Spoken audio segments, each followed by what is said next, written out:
सामथाइबारि primary काहिबारि गामि आरो बाहाय गुरबासा प्राइमारि अर्थात गुरबासा प्राइमारि हिसाबैबो माखासे गोलैयो दा बाहाय मोननै सेन्टारखौ लानानै प्राइमारि मोननैखौ लानानै जिहेतु जोङो मोनसे सेन्टार हिसाबै जे जोंनि दोलोनि माखासे दैदेनगिरियानो हक जोंनि ओनसोलनि इन्टेलेक्सुवेलानो हक बिभिन्न रायजो राजा फैया मानो जोंनि बाहाय दान्दिसे जिरायलायनानै सावरायलायनायनि बे मोनसे मा होननांगोन बेखौ जिरायसालि बायदि होननांगोन जों दा जि हक बे हाबाफारियाव नुजानो हानाय जोंनि 13 नं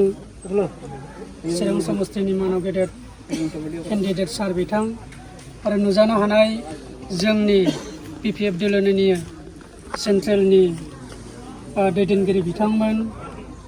आरो बेयाव नुजानो हानाय जिल्ला BPFनि दैदेनगिरि बिथांमोन आरो बेहाय नुजानो हानाय ब्लकनि मानाव गेदेर दैदेनगिरि बिथांमोन आरो बाहायनो नुजानो हानाय गुरबासा आरो सामथाइबारि प्राइमारि मोननै बे ओनसोलनि आफादगिरि नेहाथारिजों लोगोसे रायजो राजा मानाव गेदेर नोंथांमोन जोंहा बिथां मेलेगा फंबाय दा बिथांनिसिम बेबायदि खाबु होनायनि थाखाय आङो आफादनि जानानै बिथांनिसिमबो साबायखर बावदों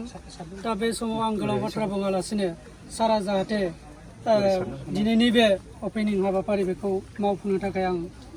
सारखौ गुरै खावलायनाय जाबाय